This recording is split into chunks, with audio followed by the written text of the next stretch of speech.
వరంగల్, నల్గొండ, ఖమ్మం ఉపాధ్యాయ నియోజకవర్గానికి ఎన్నికలు రాబోతున్న తరుణంలో మన ఆత్మీయుడు, ఆప్తమిత్రుడు, ఉద్యమకారుడు, చైతన్యకారుడు, చైతన్యవంతులు, ఎంతో మందిని మరి తన మాటలతో ఉత్సాహపరిచేటువంటి నా ప్రియమిత్రుడు జంగిడి కైలాసం గారు ఈ నియోజకవర్గానికి మరి మెంబర్ ఆఫ్ లెజిస్లేటివ్ కౌన్సిల్ గా మరి వారి ఈనాడు పోటీలో ఉంటున్నటువంటి విషయాన్ని పత్రికా ముఖంగా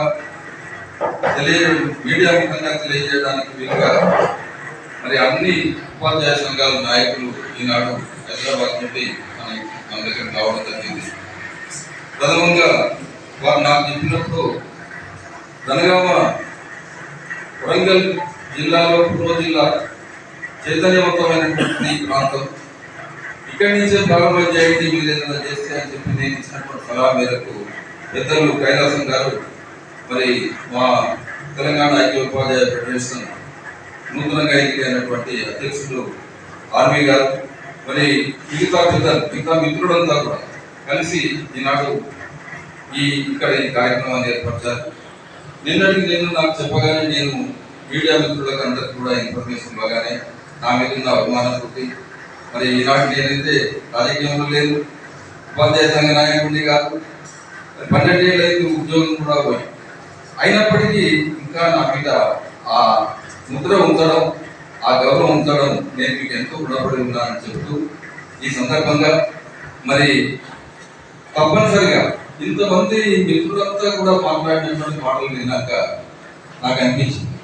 ఎందుకంటే ఓడినా గెలిచిన కథన రంగంలో కథన పీతులను చూసి కాలుడు నవ్వును, ఏ పరిస్థితిలో కూడా కైలాసం సార్ వెనక్కి రమ్మని ఎవరు చెప్పొద్దు, ఓడినా పర్వాలేదు అడుగు ముందుకే.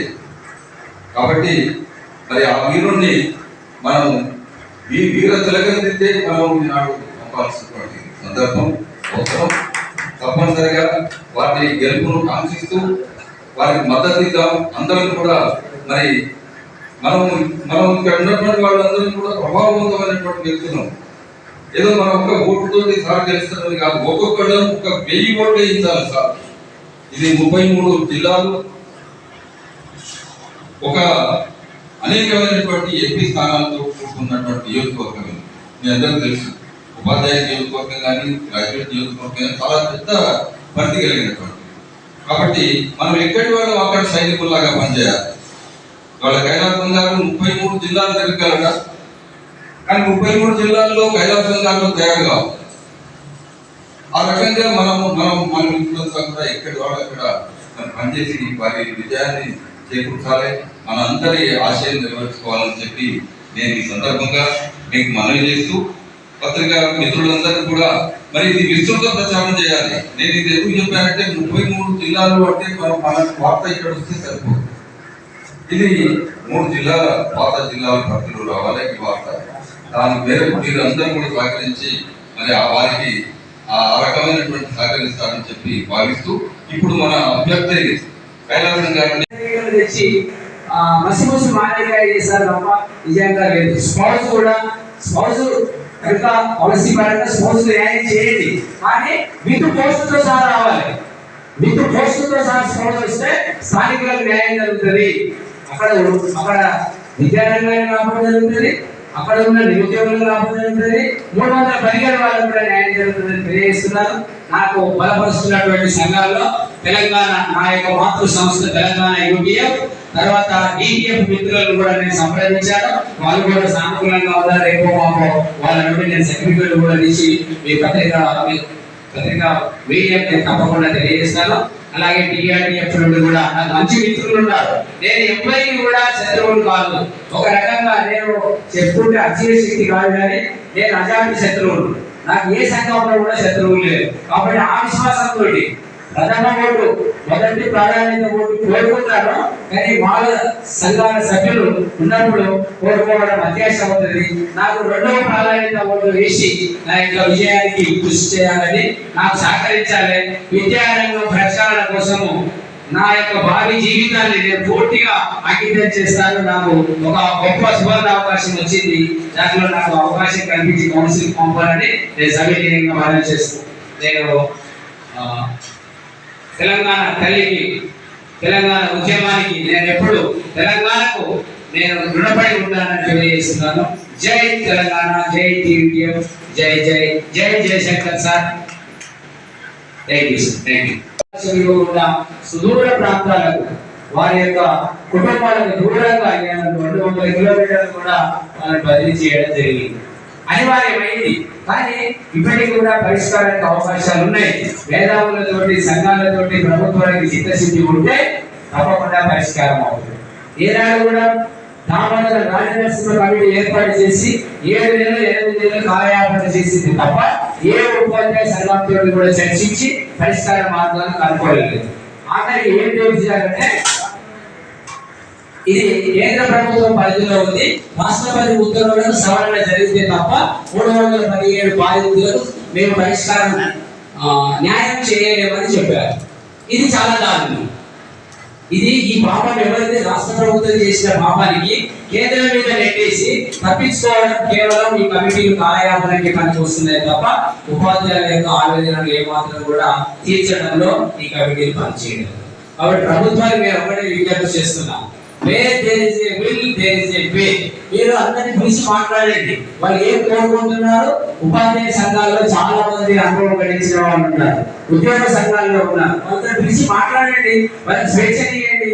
పరిష్కార మార్గాలు ఉన్నాయి, కానీ పరిష్కరించడంలో చిత్తశుద్ధి కనిపిస్తలేదు. కాబట్టి ఈ సమస్యను మరింత కొనసాగిస్తున్నారు. మేము చెప్పాం పరిష్కార మార్గాల్లో ఒకటి సూపర్ న్యూమరీ పోస్టులు క్రియేట్ చేయండి. కొత్త పోస్టులు క్రియేట్ చేస్తే విద్యారంగం బాగుపడుతుంది, క్వాలిటీ ఆఫ్ ఎడ్యుకేషన్ వస్తుంది, 317 బాధితులకు న్యాయం చేసిన వాళ్ళు అవుతారు.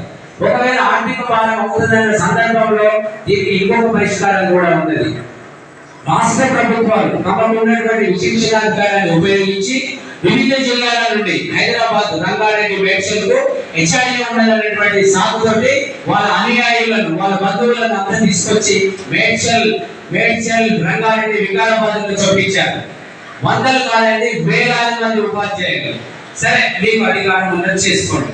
కానీ అక్కడ నుండి ఆదిలాబాద్ నుండి కానీ నల్లగొండ నుండి కానీ మహబూబ్ నగర్ నుండి కానీ వస్తున్న, కరీంనగర్ నుండి వస్తున్న ఉపాధ్యాయులను విత్ పోస్ట్ తో సహా తీసుకొచ్చి ఆ రంగారెడ్డిలో వేయండి, విత్ పోస్ట్ తో చేసి వెబ్సైట్ వేయండి.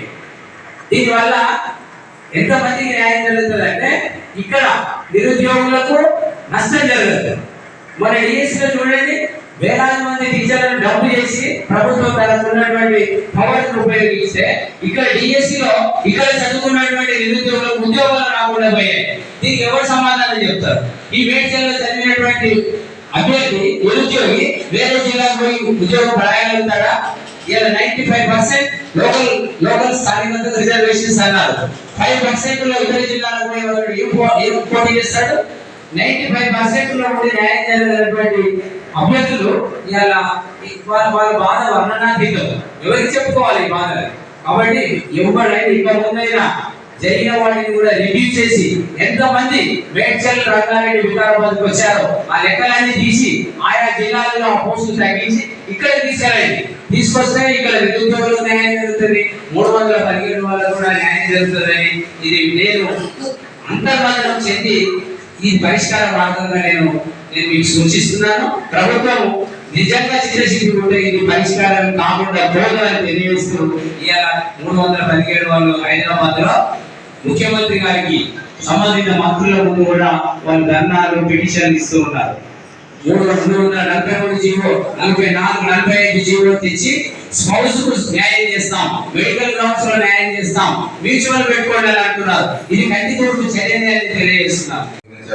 మీడియా మిత్రులు కూడా దీన్ని ప్రముఖంగా మరి ఈ పత్రికల్లో కానివ్వండి, మీడియాలో కానివ్వండి చాలా చక్కగా దీన్ని మరి టెలికాస్ట్ చేసి మరి దీన్ని విస్తృతంగా మరి మీ ప్రచారానికి ఒక నాస్తిక ప్రస్తావన అయింది.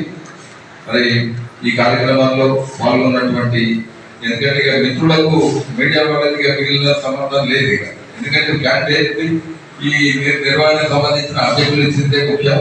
అయినప్పటికీ మన కొంత మాకు కేటాయించే మిత్రులు ఉండి మిగిలిన వాళ్ళు దయచేసి మీ పనులు చూసుకోవచ్చు. రెండవది, ఇప్పుడు మా మిత్రులు మరి ఇంకా కొందరు మా సంఘ పక్షాన్ని మాట్లాడుతున్నారు, దయచేసి మాట్లాడాలి.